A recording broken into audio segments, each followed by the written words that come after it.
నమస్కారం Chittoor TV news కి స్వాగతం. ముందుగా ముఖ్యాంశాలు. చిత్తూరు నగరపాలక పట్టణాభివృద్ధి సంస్థలో జరుగుతున్న అభివృద్ధి పనులను పరిశీలించిన రాష్ట్ర పట్టణాభివృద్ధి మరియు గృహ నిర్మాణ శాఖ మంత్రి నారాయణ. చిత్తూరు నగరంలో సోమవారం ఘనంగా నిర్వహించిన భారతీయ జనతా పార్టీ 46వ ఆవిర్భావ దినోత్సవ వేడుకలు. చిత్తూరు బీసీవై పార్టీ రాష్ట్ర youth co convener Ganga Om Prakash Yadav ఆధ్వర్యంలో కలెక్టర్ కార్యాలయం వద్ద రిలే నిరాహార దీక్ష. ప్రజల సమస్యలకు పరిష్కార వేదికగా పబ్లిక్ గ్రీవెన్స్ రెడ్డిసెల్ కార్యక్రమం. ప్రజా ఫిర్యాదుల పరిష్కారంలో అలసత్వం చేయకండి. సోమవారం జరిగిన ప్రజా ఫిర్యాదుల పరిష్కార వేదిక కార్యక్రమంలో 41 ఫిర్యాదులను స్వీకరించిన చిత్తూరు జిల్లా ఎస్పీ తుషార్ డూడి. వార్తల్లోని వివరాలు. చిత్తూరు నగరపాలక పట్టణాభివృద్ధి సంస్థలో జరుగుతున్న అభివృద్ధి పనులను రాష్ట్ర పట్టణాభివృద్ధి మరియు గృహ నిర్మాణ శాఖ మంత్రి నారాయణ సోమవారం పలు ప్రాంతాల్లో పర్యటించి పరిశీలించారు. అనంతరం పన్నుల వసూలుపై సిడిఎంఏ సంపత్ కుమార్ ఐఏఎస్, నగరపాలక ప్రత్యేక అధికారి collector Sumit Kumar, Chittoor MLA Gurajala Jaganmohan, Puthalapattu MLA Muralimohan తో కలిసి సోమవారం చిత్తూరు నగరపాలక సంస్థ కార్యాలయంలో సంబంధిత శాఖల అధికారులతో సమీక్షా సమావేశం నిర్వహించారు. ఈ సందర్భంగా మంత్రి నారాయణ ముఖ్యమంత్రి ఆదేశాల మేరకు ఇప్పటికే చిత్తూరు నగరపాలక సంస్థకు పలు అభివృద్ధి కార్యక్రమాలకు 39.2 కోట్లు మంజూరు చేశామని, తద్వారా నగర ప్రజలకు ప్రతి ఇంటికి నీటి కుళాయిల ద్వారా శుద్ధి చేసిన తాగునీరుని సరఫరా చేసే ప్రక్రియ, దాంతోపాటు పార్కులు, పాఠశాల అభివృద్ధులకు తదితర పనులకు ఈ నిధులు కేటాయించామని పేర్కొన్నారు. ఈ కార్యక్రమంలో ENC Prabhakar Rao, town planning director Srinivas, commissioner Narasimhaprasad, Chuda chairperson Kattari Hemalatha, ఇతర అధికారులు, ప్రజాప్రతినిధులు పాల్గొన్నారు. అంటే అందరు ఎమ్మెల్యేలు జనాభా పెరిగింది, వార్డుల సంఖ్య పెంచమన్నారు. వాళ్ళందరి కోరిక మీద యాక్చువల్గా దాన్ని యాక్సెప్ట్ చేసి ఎన్ని చేయాలనే దాన్ని కూడా ఆర్డర్స్ ఆల్రెడీ పంపించారు. వాళ్ళందరినీ యాక్చువల్గా కమిషన్ అందరికి ఇన్స్ట్రక్షన్స్ ఇచ్చారు. దాని ప్రకారం చేయమని ఆ వర్క్ చేస్తున్నారు. ఆ వర్క్ అయిపోగానే ముఖ్యమంత్రి గారికి చెప్పి ఎలక్షన్ చేయడం అది ఒక 6 నెలల్లో పూర్తి అయింది. యాక్చువల్గా ఈరోజు అధికారులు, కలెక్టర్ గారు వాళ్ళందరూ డ్రైవ్ చేస్తున్నారు. అది కంప్లీట్ అయిపోతే అక్కడి నుంచి వాటర్ వస్తారు. మాట్లాడు అది ఆర్ఎన్బి రోడ్స్, నేషనల్ హైవేస్ కొన్ని చెప్పారు, వాటి కూడా డిస్కస్ చేస్తాం. Thank you. ఈరోజు ముఖ్యంగా మంత్రి నారాయణ గారు మా చిత్తూరు నియోజకవర్గ పర్యటనకు వచ్చి ఇక్కడ ఉన్న మున్సిపల్లోని సమస్యలన్నింటినీ నేరుగా సమీక్షించడం జరిగింది. ఎక్కడైతే సంతపేటలో చెత్త ఎక్కువగా దగ్గర 40-50 సంవత్సరాలుగా పేరుకోపోయిన దాన్ని మొత్తం కూడా క్లియరెన్స్ చేయడం జరిగింది. సో అక్కడ పోయి దాన్ని విజిట్ చేసి తర్వాత చిత్తూరు పట్టణంలో అన్ని రోడ్లు ఏవేవైతే వైడనింగ్ చేస్తున్నామో వాటన్నిటిని కూడా చూశారు. అలాగే వాటర్ సమస్య పైన అడవిపల్లి నుండి ఏదైతే పైప్ లైన్ తీసుకుని వచ్చి వాటర్ కనెక్ట్ చేస్తున్నామో వాటన్నిటిని కూడా ఇవాళ పొద్దున్నేసి ఇప్పటిదాకా చూడడం జరిగింది. ప్లస్ అధికారులతో రివ్యూ పెట్టారు. అలాగే మాకు ఇప్పుడు డ్రైన్స్ పైన కానీ మేము కొన్నిటిని ప్రపోజ్ చేసిన వాటికన్నిటికి కూడా సానుకూలంగా స్పందించినందుకు మంత్రి గారికి ప్రత్యేక ధన్యవాదాలు తెలియజేసుకుంటున్నాం. అలాగే ఇంకొన్ని సమస్యలను అడిగిన వాటిని ముఖ్యమంత్రి దృష్టిలో పెట్టి వాటిని కూడా రానున్న రోజుల్లో పూర్తి చేసే విధంగా చర్యలు తీసుకుంటామని తెలియజేశారు. కావున చిత్తూరు ప్రజలందరి తరఫున మంత్రి గారికి ప్రత్యేక ధన్యవాదాలు తెలియజేశారు. భారతీయ జనతా పార్టీ 46వ ఆవిర్భావ దినోత్సవ వేడుకలను చిత్తూరు నగరంలో సోమవారం ఘనంగా నిర్వహించారు. ఈ క్రమంలో స్థానిక మిట్టూరులోని జిల్లా పార్టీ కార్యాలయంలో, అనంతరం కొండమిట్ట స్థానిక కట్టుకాలువ వీధిలో పార్టీ జెండాను ఆవిష్కరించారు. ఈ సందర్భంగా జిల్లా పార్టీ అధ్యక్షుడు జగదీశ్వర నాయుడు మీడియాతో మాట్లాడుతూ, మన ఊరు మన జెండా నినాదంతో ఈ ఏడాది జిల్లాలోని అన్ని ప్రాంతాల్లో బీజేపీ పథకాలను ఆవిష్కరించినట్లు వెల్లడించారు. వికసిత్ భారత్ ద్వారా అనేక మంది పేద, బడుగు, బలహీన వర్గాలకు అన్ని రకాల ప్రజా సంక్షేమ కార్యక్రమాలను అమలు చేస్తున్న ఏకైక పార్టీ బీజేపీ అన్నారు. దేశ ప్రధాని మోదీ, బీజేపీ జాతీయ అధ్యక్షులు నితిన్ నబీ, రాష్ట్ర అధ్యక్షులు మాధవ్ ఆధ్వర్యంలో అటు దేశం, ఇటు ఆంధ్రప్రదేశ్ అన్ని విధాల అభివృద్ధి సాధిస్తోందన్నారు. ముఖ్యంగా చిత్తూరు జిల్లాలో 20,000 కోట్ల రూపాయలతో 4 జాతీయ రహదారులను నిర్మించడం జరిగిందన్నారు. తద్వారా 4 మెట్రోపాలిటన్ నగరాలకు కనెక్టివిటీ గల జిల్లాగా చిత్తూరు నిలవడం గర్వకారణంగా ఉందన్నారు. ఇకపైన కూడా భారతీయ జనతా పార్టీకి ఆదర అభిమానాలు అందించాలని ఆయన ప్రజలకు, పార్టీ శ్రేణులకు పిలుపునిచ్చారు. కాగా ఈ కార్యక్రమంలో పార్టీ జిల్లా ప్రధాన కార్యదర్శి అట్లూరి శ్రీనివాసులు, రాష్ట్ర నాయకులు డాక్టర్ బాబు, జిల్లా పార్టీ మాజీ ప్రధాన కార్యదర్శి చిట్టిబాబు, చిత్తూరు కేంద్ర మండల బీజేపీ అధ్యక్షులు 37వ division BJP incharge Shanmugam, party నాయకులు కరుణాకర్ సిద్ధు, రామభద్ర తదితరులు పాల్గొన్నారు. భారతీయ జనతా పార్టీ సంస్థాగత దినోత్సవంలో భాగంగా దేశవ్యాప్తంగా అఖిల భారత అధ్యక్షులు శ్రీ నితిన్ నబీన్ గారి ఆదేశంతో, అలాగే రాష్ట్ర అధ్యక్షులు శ్రీ పివిఎన్ మాధవ్ గారి మార్గనిర్దేశంలో దేశవ్యాప్తంగా బీజేపీ జెండా ఆవిష్కరణ కార్యక్రమాలు ఘనంగా జరుగుతున్నాయి. అందులో భాగంగా చిత్తూరు జిల్లాలో జిల్లా కేంద్రమైన చిత్తూరులో సెంట్రల్ మండల అధ్యక్షుడు మరియు 37వ డివిజన్ ఇన్ఛార్జ్ అయిన షణ్ముఖం ఆధ్వర్యంలో ఈ రోజు ఎంఎస్ఆర్ సర్కిల్లో నూతనంగా పతాకావిష్కరణ చేయడం జరిగింది. ఈనాడు దేశ వ్యాప్తంగా గత 12 సంవత్సరాలుగా నరేంద్ర మోడీ గారి పరిపాలన మనం అందరూ చూస్తున్నాం. ఒకప్పుడు భారతీయ జనతా పార్టీ అంటే అగ్రవర్ణాల పార్టీ అని, ఇక అనేక విధంగా మతతత్వ పార్టీలను విమర్శించే కుహాన లౌకికవాద పార్టీలు ఈ రోజు దేశంలో ఏం చేస్తున్నాయి? గత 12 సంవత్సరాలుగా నరేంద్ర మోడీ గారు ఈ దేశాన్ని ఏ విధంగా అభివృద్ధి చేశారని చెప్పి చూస్తున్నాం. భారతీయ జనతా పార్టీ అగ్రవర్ణాల పార్టీ కాదు, బడుగు బలహీన వర్గాల పార్టీ. ఈ రోజు 12 ఏళ్లుగా దేశాన్ని పరిపాలిస్తున్నది ఒక బీసీ బడుగు బలహీన వర్గాలకు సంబంధించిన వ్యక్తి. మేము రాష్ట్రపతులుగా చేసిన వ్యక్తులు చూడండి. మొదటగా ఒక దళిత వర్గానికి సంబంధించిన రామ్నాథ్ కోవింద్ గారిని రాష్ట్రపతిని చేశాం. అదే విధంగా ఈ రోజు భారతదేశ చరిత్రలో 70 ఏళ్ల స్వతంత్ర చరిత్రలో ఏనాడు ఉన్నత పదవికి నోచుకొని ఒక ఎస్టీ వర్గానికి సంబంధించిన మహిళని ఈ రోజు రాష్ట్రపతిగా చేసిన ఘనత భారతీయ జనతా పార్టీది. దేశంలో సమాజంలోని అన్ని వర్గాలను, అన్ని కులాలను, అన్ని మతాలను కలుపుకొని సర్వవ్యాప్తి సర్వపర్శ అనే నిదానంతో ఈ రోజు భారతీయ జనతా పార్టీ దేశంలో పరిపాలన చేస్తున్నది. గతంలో భారతదేశం ఏ మెడిసిన్ కావాలన్నా, ఏ వస్తువు కావాలన్నా విదేశాల చూసే పరిస్థితి నుంచి ఈ రోజు కరోనా టైంలో మనం చూసాం. అగ్ర దేశాలైనటువంటి America, Japan, France, China, Russia లాంటి దేశాలు కూడా వేల లక్షల మంది అసహాయంగా రాలిపోయిన పరిస్థితి. 140 కోట్ల మంది ఉన్న జనాభా ఉన్న భారతదేశంలో అసలుకు జనాభా కోట్ల సంఖ్యలో మరణిస్తారని అవహేళన చేసిన పాశ్చాత్య దేశాలు. కానీ దాన్ని సవాల్గా తీసుకొని ఈ రోజు భారతదేశం నరేంద్ర మోడీ గారి నేతృత్వంలో వ్యాక్సిన్ మనం కనుక్కున్నాం.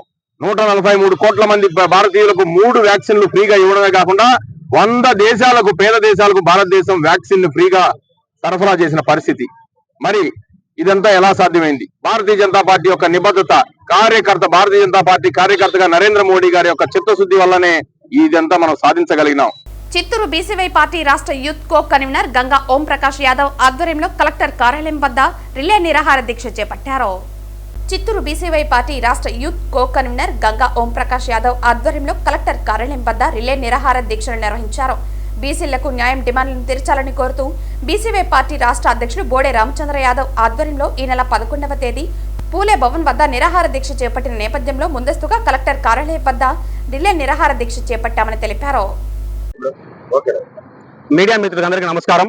నా పేరు గంగా ఓం ప్రకాష్ యాదవ్. నేను బీసీవై పార్టీ రాష్ట్ర కో కన్వీనర్ని, యూత్ కో కన్వీనర్ని.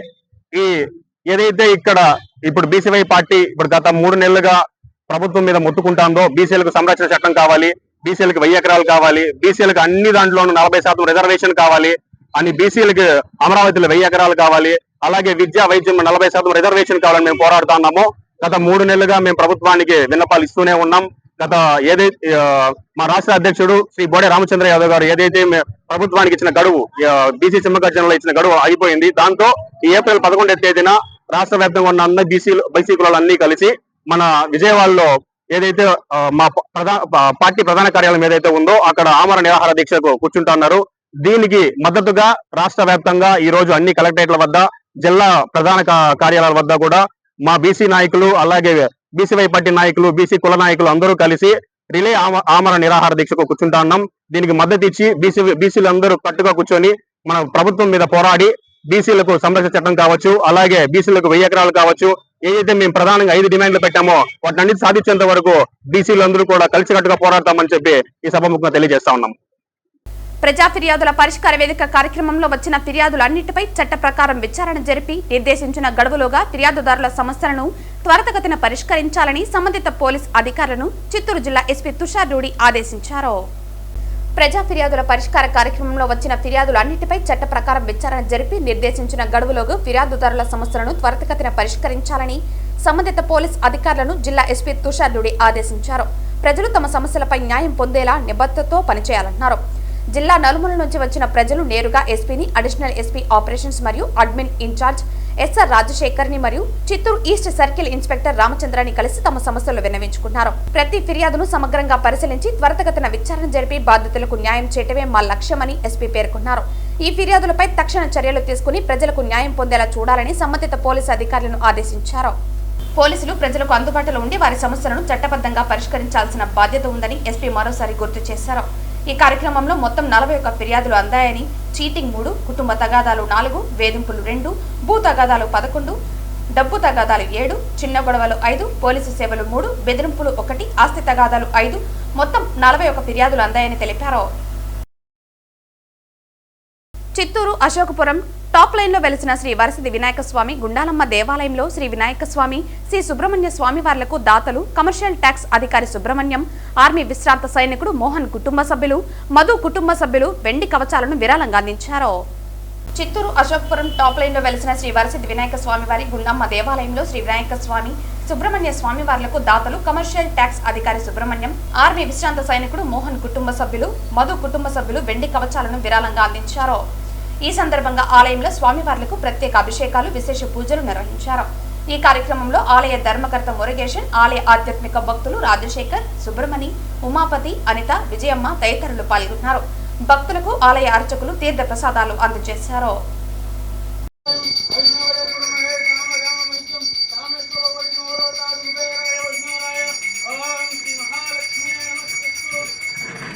గంగవరం మండలం వైఎస్ఆర్ జంక్షన్ వద్ద రోడ్డు ప్రమాదం జరిగింది.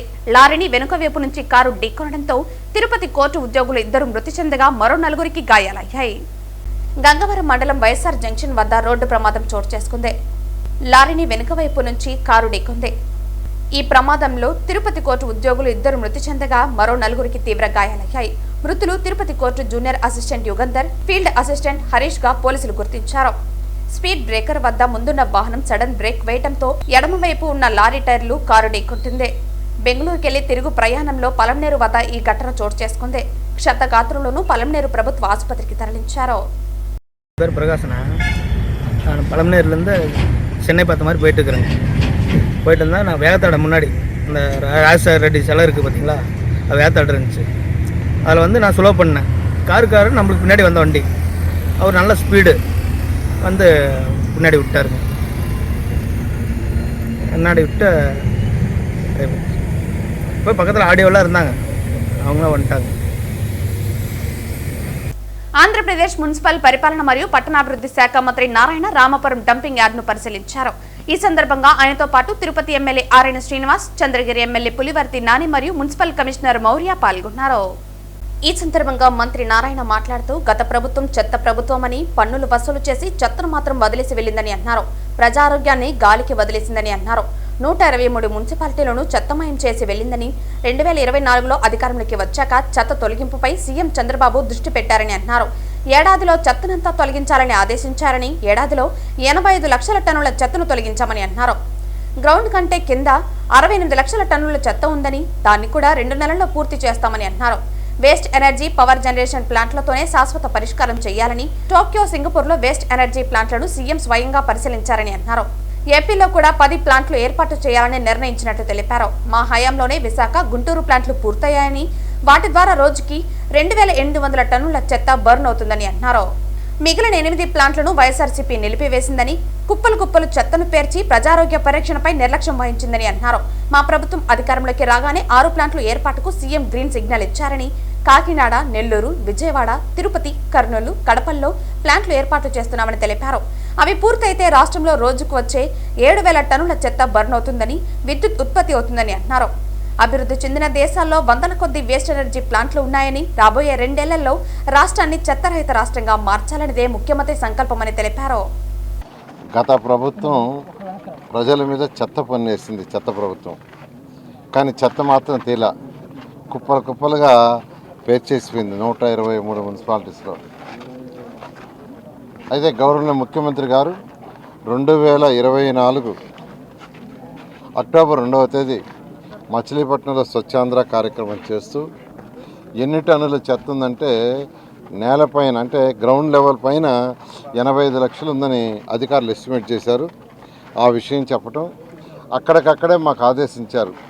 2025 అక్టోబర్ 2కి, అంటే 365 రోజుల లోపల ఈ చెత్త మొత్తాన్ని ప్రాసెస్ చేసి తొలగించాలని. ఆ 85 లక్షల టన్నులు మా అధికారులు 2025 అక్టోబర్ 2కి పూర్తి చేశారు. అయితే గ్రౌండ్ కంటే కింద ఎంత ఉందని ఎస్టిమేట్ చేస్తే దాదాపు మొత్తం 153 లక్షల టన్నులని తేలింది. ఇంకా కూడా కొన్ని దగ్గర ఎస్టిమేట్ చేయాల్సింది, ఇంకొక 60,000 లేదంటే 1,00,000 టన్నులు ఉంటుందని ఎస్టిమేట్ చేస్తున్నారు. ఏదేమైనప్పటికీ గౌరవ ముఖ్యమంత్రి గారు రాబోయే 2 నెలల్లో దాన్ని పూర్తి చేయమన్నారు. దాని మీద ఈ 153 లక్షల టన్నులకి 85 లక్షల భాగంగా మిగతా దానికి టెండర్లు పిలిచాం. అది ఎంతో వేగవంతంగా జరుగుతుంది. అయితే దీనికి ఒక పర్మనెంట్ సొల్యూషన్ కావాలి. దానికి waste energy power generation plant the best solution.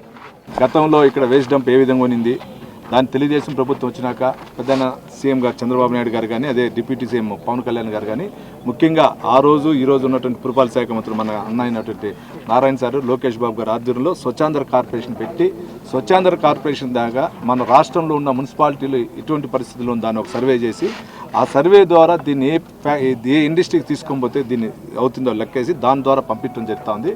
దానిలో భాగంగా టీడీడీ నుంచి కానీ, కింద ఉన్న తిరుపతి టౌన్ నుంచి కానీ, తిరుపతి రూరల్ నుంచి కూడా వచ్చిన వేస్ట్ అన్నిటిని కూడా ఇక్కడి నుంచి మారుస్తున్నారు. అదేవిధంగా దానికి సంబంధించినటువంటి ఒక ఎనర్జీ ప్లాంట్ కూడా ఇక్కడ ఒక 6 నుంచి 10 ఎకరాలు పెట్టాలనే ఉద్దేశంతో సార్ గారు ఈరోజు నారాయణ గారు కూడా ఈరోజు చూడటం జరిగింది. దాన్ని తొందరలో ప్రారంభిస్తారు. ఈ చుట్టుపక్కల ఉన్న కాలనీలకు ఎటువంటి ఇబ్బంది లేకుండా దాన్ని 100% క్లియర్ అవుతుంది. మన స్వచ్ఛాంధ్ర తరపున ఆ మిషన్ ద్వారా కూడా మన తిరుపతి రూరల్ మండలం ఉండొచ్చు, ఆనుకున్నటువంటి తిరుపతి టౌన్ కానీ, పద్మావతి టెంపుల్ది కానీ, లేదా టీడీది కానీ అన్నీ కూడా క్లియర్ అవుతుంది. అంటే దీనికి చెప్పేదానికి కారణం అంటే గత 2019 నుంచి 24 వరకు ఏ విధంగా చెత్త పెరిగిపోయింది, ఏ విధంగా డెవలప్మెంట్ లేదు, దీనికి ఒక నిదర్శనం. ఇవన్నీ ఇంకొక 6 నెలలు అన్నీ క్లియర్ అయ్యి మన ఈ రామాపురం డంపింగ్ యార్డ్ క్లీన్గా ఉంటుందని తెలియజేసుకుంటాం. ఆంధ్రప్రదేశ్ రాష్ట్రంలో మందుల సరఫరా వ్యవస్థను బలోపేతం చేయాలని ఇతర రాష్ట్రాల నుంచి కార్యకలాపాలు నిర్వహిస్తున్న ఫార్మా కంపెనీలు ఏపీలోనే తమ డిపోలను ఏర్పాటు చేసేలా ప్రభుత్వం చర్యలు తీసుకోవాలని Andhra Pradesh chemist and druggist association విజ్ఞప్తి చేసింది. ఆంధ్రప్రదేశ్ రాష్ట్రంలో మందుల సరఫరా వ్యవస్థను బలోపేతం చేయాలని ఇతర రాష్ట్రాల నుంచి కార్యకలాపాలు నిర్వహిస్తున్న ఫార్మా కంపెనీలు ఏపీలోనే తన డిపోలను ఏర్పాటు చేసేలా ప్రభుత్వం చర్యలు తీసుకోవాలని Andhra Pradesh chemist and druggist association విజ్ఞప్తి చేసింది. ఈ మేరకు అసోసియేషన్ ప్రతినిధులు ఒక ప్రకటన విడుదల చేస్తూ రాష్ట్ర ప్రయోజనాల దృష్ట్యా ముఖ్యమంత్రికి వినతి పత్రం సమర్పించనున్నట్లు తెలిపారు. తిరుపతి ప్రెస్ క్లబ్లో ఏర్పాటు చేసిన విలేకరుల సమావేశంలో వారు మాట్లాడారు. ఆంధ్రప్రదేశ్లో ఫార్మసీ కౌన్సిల్ ఎలక్షన్స్ కూడా జరిగినాయండి. 15 సంవత్సరాల తర్వాత ఆంధ్రప్రదేశ్లో కూటమి ప్రభుత్వం వచ్చిన తర్వాత ఫార్మసీ కౌన్సిల్ ఎలక్షన్స్ జరపడం జరిగింది. అందుకు స్టేట్ గవర్నమెంట్కి ధన్యవాదాలు తెలియజేస్తున్నాం Andhra Pradesh chemist and drug association తరఫున. దానిలో ఏపీసీడీఏ తరఫునే 6 మంది ప్యానల్ మెంబర్స్ని మేమే నిలబెట్టి ఫార్మసిస్టుల్ని మా ద్వారానే మొత్తం మా టీం అంతా కూడా ప్యానల్ మొత్తం కూడా అఖండ మెజారిటీతో 6 మందిని కూడా గెలిపించుకోవడం జరిగింది. ఆ ఫార్మసీ కౌన్సిల్లో 15 మంది మెంబర్లు ఉంటారు. 6 మంది elected body, 4 government officials exception members, 5 nominated members, government nominate చేసే మెంబర్స్. ఆ 15 మంది ఉంటారు. ఇంతవరకు ఒక 15 సంవత్సరాలుగా ఫార్మసీ కౌన్సిల్ యాక్టివిటీస్ లేవు, ఎగ్జిక్యూటివ్ బాడీ లేదు, దానికి ఒక ప్రెసిడెంటు ఎవరు లేరు, ఒక రిజిస్ట్రార్ గారు మాత్రమే ఉన్నారు. ఆయన ఒక్కరే ఏ డెసిషన్ తీసుకునే పరిస్థితిలో ఉన్నారు. ఎలక్షన్స్ డిసెంబర్ 2025 జరిగినాయి. ఎలక్షన్స్లో అందరం గెలవడం జరిగింది. ఇప్పుడు ఇంతవరకు నోటిఫికేషన్ ఇవ్వలేదు. మీ ద్వారా ముఖ్యమంత్రి గారికి గవర్నమెంట్కి కూడా మేము విన్నవించేది ఏంటంటే నోటిఫికేషన్ తొందరగా ఇచ్చి ఫామ్ చేస్తే ఆ ఫార్మసీ కౌన్సిల్ ప్రెసిడెంట్ని సెక్రటరీని కూడా ఎన్నుకొని దాని ద్వారా అందరికీ సర్వీస్ ఇచ్చేయడానికి వీలుగా ఉంటుంది. ఫార్మసీ కౌన్సిల్ రెన్యువల్స్ కానీ రిజిస్ట్రేషన్స్ కానీ చాలా పెండింగ్లో ఉన్నాయి, చాలా సంవత్సరాలుగా పెండింగ్లో ఉన్నాయి. వాటన్నింటినీ చేయాలంటే కూడా మీ ద్వారా ఫార్మసీ కౌన్సిల్ నోటిఫికేషన్ కూడా ఇప్పించవలసిందిగా కోరుతున్నాను. గవర్నమెంట్ ద్వారా, సెంట్రల్ గవర్నమెంట్ ద్వారా, పెట్రోకెమికల్స్ మినిస్ట్రీ ద్వారా మనం వాళ్ళకి చెప్పి వాళ్ళ కంపెనీ డిపోలన్నీ కనుక ఇక్కడ ఓపెన్ చేయించగలిగితే మనకి 10,000 ఉద్యోగాలతో పాటుగా 7,000 టర్నోవర్తో పాటుగా హమాలీస్ కానీ మొత్తం మనకు ఉండే అవైలబిలిటీ ఆఫ్ మెడిసిన్స్ కానీ, ఔషధ నియంత్రణ శాఖ అధికారులకి చెకింగ్ కానీ, పాయింట్స్ కానీ అన్నీ కూడా వీలుగా ఉంటాయని ఈ సందర్భంగా మీకు తెలియజేస్తూ మీడియా మిత్రులందరూ సహకరించి దీన్ని గవర్నమెంట్ దృష్టికి తీసుకెళ్లే విధంగా మీరు మాకు సహాయం చేస్తారనే ఉద్దేశంతో ఈ ప్రెస్ మీట్ పెట్టడం జరిగింది. ముఖ్యంగా మెడిసిన్స్ అనేది అవైలబిలిటీ, ఈ అవైలబిలిటీ ఎలాగ ఉండాలంటే మనది తెలంగాణ అంటే కంబైన్డ్ స్టేట్లో ఉన్నప్పుడు స్టేట్ క్యాపిటల్లో ఉన్నాయి, ఓకే, హైదరాబాద్లో ఉన్నాయి కాబట్టి ఓకే. డివైడ్ అయిన తర్వాత కూడా మనకు హైదరాబాద్ నుంచే సప్లై అంటే లేట్ అవుతుంది, ప్రాసెస్ లేట్ అవుతూ ఉంది. ఒకటి దాని మీద మన డిపార్ట్మెంట్ ఇక్కడ ఉండే డ్రగ్ డిపార్ట్మెంట్కి కంట్రోల్ లేకుండా పోతుంది. నెంబర్ ఆఫ్ ఈ మధ్య మీరు చాలా చూసుంటారు, స్పూరియస్ డ్రగ్స్ అక్కడి నుంచి ఇక్కడి నుంచి మ్యానుఫ్యాక్చర్ అయ్యి వస్తున్నాయి. వాటి మీద ఇక్కడ ఉండే మన డ్రగ్ డిపార్ట్మెంట్కి కంట్రోల్ లేకుండా వెళ్తూ ఉంది. అదొక ఇష్యూ. ఇక్కడ ఆల్మోస్ట్ మనము అక్కడ 4 కోట్ల జనాభా ఉంటే ఇక్కడ 6 కోట్ల జనాభా ఉన్నాము. కన్జంప్షన్స్లో కానీ టర్నోవర్లో కానీ మన ఆంధ్రానే ఎక్కువ ఉంది. ఇక్కడికి రావడం వల్ల మనకేం బెనిఫిట్స్ అని అంటే స్టేట్కి రెవెన్యూ పెరుగుతుంది, అలాగే ఎంప్లాయ్మెంట్ వస్తుంది. రెవెన్యూ అండ్ ఎంప్లాయ్మెంట్ మిగతా ఇన్ఫ్రాస్ట్రక్చర్స్ అన్నీ డెవలప్ అవుతాయి. అలాగే మెడిసిన్స్ సకాలంలో సప్లై అవుతాయి. కరోనా లాంటి టైంలో కంపెనీ నుంచి వచ్చే C&F అంటే పాయింట్కి రావడము, ఆ పాయింట్ నుంచి అక్కడికి తెలంగాణలో వాళ్ళకి ఇమ్మీడియట్గా వాళ్ళకి సప్లై ఫస్ట్ రావడము, మనకు లేట్గా సప్లై రావడము, ఇవన్నీ కూడా మేము చాలా రకంగా ఫేస్ చేసాము. ఇది మన హెల్త్ మినిస్టర్ గారికి 2-3 సార్లు మనం రిప్రజెంటేషన్ కూడా చేసినాము. కానీ ఈ మీ ద్వారా వెళ్తే ఇంకా ఎఫెక్టివ్గా ఉంటుందనే ఉద్దేశంతో ఈరోజు మనము ఈ సమావేశం ఏర్పాటు చేసుకోవడం జరిగింది. కాబట్టి మీ అందరూ సహకరించాల్సిందిగా కోరుతూ మీ అందరికీ మరొకసారి ధన్యవాదాలండి. యువత దేశానికి రాష్ట్రానికి భవిష్యత్ అని, అలాంటి యువత మత్తులో జోగితే దేశ భవిష్యత్తు అంధకారం అవుతుందని, పిల్లలను సమాజాన్ని డ్రగ్స్ మహమ్మారి నుంచి రక్షించుకోవాల్సిన బాధ్యత అందరిపైన ఉందని జిల్లా అధికారులు అన్నారు. డ్రగ్స్ రహిత రాష్ట్రం లక్ష్యంగా దండి 2.0 పేరుతో తిరుపతి SVA నుంచి ప్రారంభమైన సైకిల్ యాత్రను తిరుపతి జిల్లా కలెక్టర్ వెంకటేశ్వర్లు, SP సుబ్బరాయుడు జెండా ఊపి ప్రారంభించారు. యాత్ర ప్రారంభానికి ముందు SVO శ్రీనివాస ఆడిటోరియంలో డ్రగ్స్ పై అవగాహన సదస్సు నిర్వహించారు. ఈగల్ టీం అధిపతి RK రవికృష్ణ ఆన్లైన్ ద్వారా సదస్సులో పాల్గొన్నారు. వైబ్రెంట్స్ ఆఫ్ కలాం స్వచ్ఛంద సేవా సంస్థ ఈగల్ టీం ఆధ్వర్యంలో సైకిల్ యాత్రను చేపట్టారు. తిరుపతి నుంచి విశాఖ వరకు 13 ఉమ్మడి జిల్లాలో యాత్ర సాగనుంది. యువతతో పాటు ఆయా ప్రాంతాల్లో సైకిల్ యాత్రలో ఈగల్ టీం సభ్యులు పాల్గొననున్నారు. యాత్రలో భాగంగా 25 విశ్వవిద్యాలయాలు, కళాశాలలో అవగాహన సదస్సులు నిర్వహించనున్నారు. సమాజంలో క్యాన్సర్లా మారుతున్న గంజాయి, ఇతర మాదక ద్రవ్యాల మహమ్మారిపై అటు ప్రభుత్వాలు, ఇటు పోలీసులు కఠిన చర్యలు తీసుకుంటున్నాయని అధికారులు తెలిపారు. గతంలో మారుమూల ఏజెన్సీ ప్రాంతాలకే పరిమితమైన గంజాయి సాగు ప్రస్తుతం పట్టణాల్లోని పాఠశాల స్థాయికి విస్తరించిన తీరును వివరిస్తూ నిర్మూలనలో ప్రజల భాగస్వామ్యాన్ని కోరుతూ కీలక సూచనలు చేశారు. గంజాయిని అరికట్టడం కేవలం పోలీసుల వల్లే సాధ్యం కాదని ప్రతి పౌరుడు బాధ్యతగా తీసుకోవాలని విజ్ఞప్తి చేశారు. Easily available ganja is easily available. ఇప్పుడు మీరు ఎవరన్నా మద్యానికి అలవాటు పడితే వాడు బాటిల్ కొనుక్కోవాలి, వైన్ షాప్కి వెళ్ళాలి, అందరూ వాడిని చూస్తారు, పక్క వాళ్ళు చూస్తారు, స్టూడెంట్స్ చూస్తారు. కానీ గాంజా చాలా లిమిటెడ్ క్వాంటిటీలో ఉంటుంది కాబట్టి అది ఎవరు ఎక్కడ కొంటున్నారు ఏంటి అనేది తెలియదు. తర్వాత తాగితే అందరికీ తెలుస్తుంది, ఇంట్లో వాళ్ళకి తెలుస్తుంది, చుట్టుపక్కల వాళ్ళందరికీ తెలుస్తుంది. కానీ ఇది ఎక్కడో ఫ్రెండ్స్తో కూర్చొని, మిగతా కొలీగ్స్తో కూర్చొని గాంజా తీసుకోవడం ఎవరికి తెలియకపోవచ్చు. తర్వాత నెక్స్ట్ డే కూడా మళ్ళీ మామూలుగానే ఉంటారు. ఈజీ, చీప్, చాలా తక్కువకే రకరకాలు దొరుకుతున్నాయి. అందువల్ల ఎక్కువ మంది స్టూడెంట్స్ అలవాటు పడుతున్నారు. కానీ చెప్తున్నాను, మీ జీవితమే కాదు, మీ కుటుంబం, మీ ఫ్రెండ్స్ అందరి జీవితాలు కూడా ఈ గాంజా అనేది వల్ల మీరు నాశనం అయిపోతారు. మంచి ఎగ్జాంపుల్స్ ఇప్పుడు రవికృష్ణ సార్ చెప్పారు. ఉద్యోగం చేయవలసిన వయసులో జైలుకి పోయారు. అట్లాంటి బతుకు మనకు అవసరం లేదు, కష్టపడాలి. కానీ ఈ గాంజా వల్ల ఏంటంటే ముఖ్యంగా ఇందాక అడిషనల్ SP చెప్తున్నారు, పియర్ ప్రెషర్ అంటాం. అంటే 3-4 ఆల్రెడీ అలవాటై ఉంటుంది, రారా వెళ్దాం సార్, ట్రై చేద్దాం, ఇదేదో బాగుంటుందంట, మొత్తం ప్రపంచాన్ని అంతా మర్చిపోతామంట, ఏం తెలియదంట, ఇలాంటివి చెప్పి హాయిగా ఉంటుంది, మంచి నిద్ర వస్తుంది, బాగా ఆకలేస్తుంది, బాగా తినొచ్చు, ఇవే స్టార్ట్ చేస్తారు. మెల్లగా ఫస్ట్ టైం తీసుకున్నప్పుడు బాగుంటుంది, అలాగా ఒక ట్రాన్స్లోకి వెళ్ళడం, అదే స్టేజ్లో ఉండటం. దీనివల్ల ఏంటంటే ఇంకా నువ్వు పక్కన వాళ్ళతో కూడా మాట్లాడే పరిస్థితి ఉండదు, సూసైడల్ టెండెన్సీస్ ఎక్కువ వస్తాయి. సో చాలా ఎఫెక్ట్స్ ఉంటాయి. తర్వాత వైలెన్స్ మనం చూసుకుంటే క్లియర్ కట్ ఎగ్జాంపుల్స్.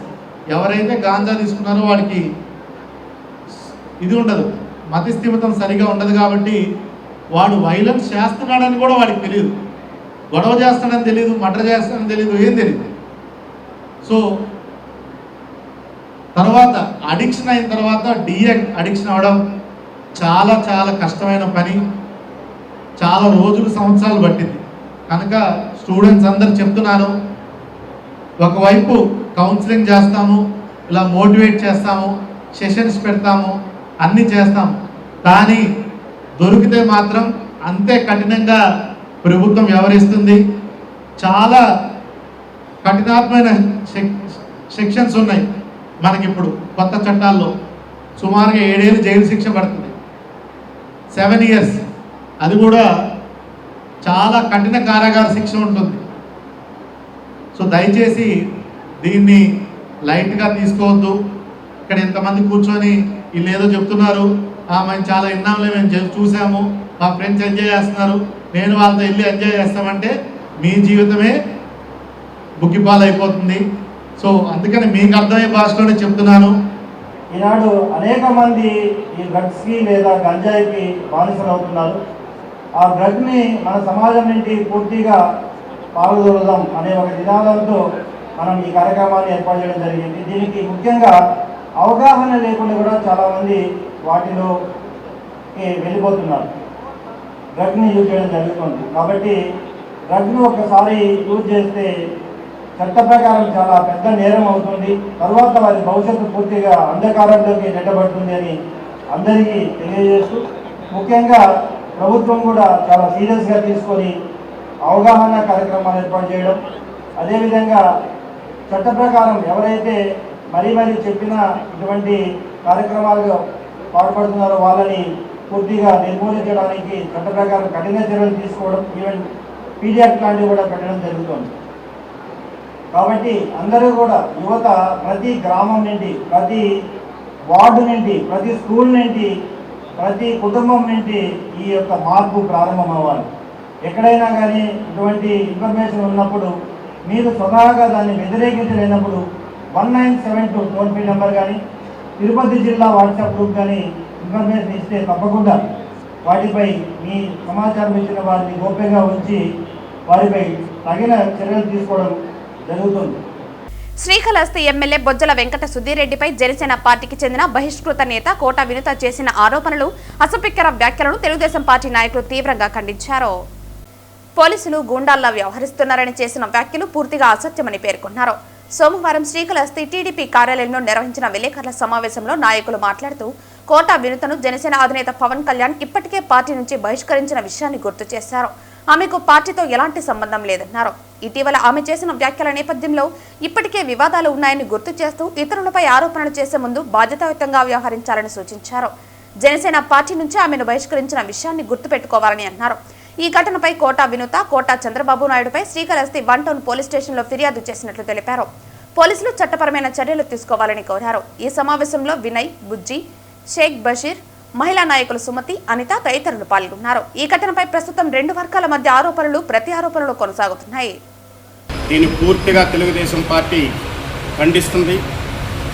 మరి కనీసం ఎలాంటి సంబంధం లేదు, ఏ పార్టీకి కానీ ఎవరికి కూడా సంబంధం లేని విషయంలో ఈమెని తలదూర్చి, అంటే మరి వీళ్ళ పార్టీ నాయకుడనో లేకపోతే ఈమెకి సహకరించే వ్యక్తినో మరి మా గౌరవ శాసనసభ్యుల పైన మాట్లాడటం చాలా బాధాకరం. తర్వాత తీవ్రంగా కూడా ఖండిస్తున్నాం. నిన్నటి దినము కోట వినుత దంపతులు మీడియా వద్దకు వచ్చి అవాక్కులు చవాక్కులు ఏ విధంగా అంటే సభ్య సమాజం తలదించుకునే రీతిలో చిల్లర వెధవ, బుట్లు నాకు ఏకవచనంతో సంబోధిస్తూ మాట్లాడడం కరెక్ట్ కాదు. ఎందుకంటే నువ్వు కూతవేటు దూరంలో ఊరందూరు దగ్గర ఉన్నావు. మా నాయకుడు చిత్తశుద్ధి అయినటువంటి వ్యక్తి. ఇది జరిగిన తర్వాత లైవ్లో మేమందరం కూడా వీక్షిస్తున్నాం. కానీ ఎక్కడ మేము ఈ రోజు వరకు 24 గంటలైనా కానీ నువ్వు కానీ మీ భర్త కానీ సేఫ్ సైడ్లో ఉండాలంటే తెలుగుదేశం పార్టీ యొక్క క్రమశిక్షణ గుర్తెరగాలి. ఎందువల్ల అంటే ఇక్కడ నేర్పించినటువంటి పాఠాలవి. నువ్వు అవాక్కులు చవాక్కులు పేలుతున్నావు, నోరు తగ్గించుకో. నువ్వు కానీ 4 వీధుల్లో కానీ ఎక్కడైనా తిరిగావంటే ఇంకా బొజ్జల వెంకట సుధీర్ రెడ్డి గారికి చెప్పేది ఉండదు. దాడులే, ప్రతి దాడులు ఖచ్చితంగా ఉంటాయి, దానిలో మొహమాటం లేదు. నిన్నటి రోజున ఆమె జనసేన సస్పెండ్ అయిన లీడరు వాళ్ళ పార్టీలో అంటున్నారు, వాళ్ళ పార్టీ వాళ్ళే అంటున్నారు ఆమె మాకు సంబంధం లేదు, అసలు ఆమె ఎందుకు మాట్లాడుతుందని. ఆమె చేసిన ఆమె ఏదో ఫోటో మీడియా వాళ్ళ ముందర ఏదో కోతులాగా చిందులు వేయడం, అభివృద్ధి అంటే అభివృద్ధి 5 సంవత్సరాలు చూడలేదంటే ఇప్పుడు జరిగే అభివృద్ధి ఎవరు చేయని అభివృద్ధి, ఒక 7-7 రోడ్డు కానీ, ఒక మన skip college JNT hand over చేయడం కానీ అలాంటి అభివృద్ధి చేస్తుంటే ఎమ్మెల్యే మీద ఏదంటే అది మాట్లాడటం ఎంతవరకు కరెక్ట్? జనసేన ప్రతినిధి నేను అని చెప్పుకొని తిరుగుతున్నటువంటి కోట వినుత ఏ రోజు మరి తెలుగుదేశం పార్టీకి సహకరించిన దాఖలాలు లేవు.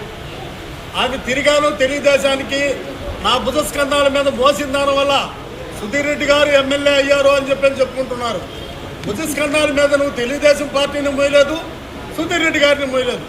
నువ్వు భుజస్కంధాల మీద మోసింది ఏదిరా అంటే ఏ ఫ్యాక్టరీలు అయితే ఉన్నాయో ఆ ఫ్యాక్టరీల దగ్గరికి వెళ్ళి వాళ్ళకి నీ ఉనికిని చాటుకునే దానికోసం వెళ్ళి వాళ్ళ దగ్గర కమిషన్లు తీసుకునేదానికి మన ధర్నాలు చేసావు. ఆ సాక్ష్యాధారాలన్నీ మా వాళ్ళు కూడా ఇంతకు ముందు చూపించారు. వార్తలు ముగించే ముందు ముఖ్యాంశాలు మరోసారి. చిత్తూరు నగరపాలక పట్టణాభివృద్ధి సంస్థలో జరుగుతున్న అభివృద్ధి పనులను పరిశీలించిన రాష్ట్ర పట్టణాభివృద్ధి మరియు గృహ నిర్మాణ శాఖ మంత్రి నారాయణ. చిత్తూరు నగరంలో సోమవారం ఘనంగా నిర్వహించిన భారతీయ జనతా పార్టీ 46వ ఆవిర్భావ దినోత్సవ వేడుకలు. చిత్తూరు బీసీవై పార్టీ రాష్ట్ర youth co convener Ganga Om Prakash Yadav ఆధ్వర్యంలో కలెక్టర్ కార్యాలయం వద్ద రిలే నిరాహార దీక్ష.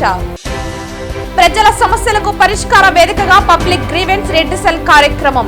ప్రజా ఫిర్యాదుల పరిష్కారంలో అలసత్వం చేయకండి. సోమవారం జరిగిన ప్రజా ఫిర్యాదుల పరిష్కార వేదిక కార్యక్రమంలో 41 ఫిర్యాదులను స్వీకరించిన చిత్తూరు జిల్లా ఎస్పీ తుషార్ డూడి. ఈ వార్తలు ఇంతటితో సమాప్తం. తిరిగి వార్తల్లో మళ్ళీ కలుద్దాం. అంతవరకు సెలవు. నమస్కారం.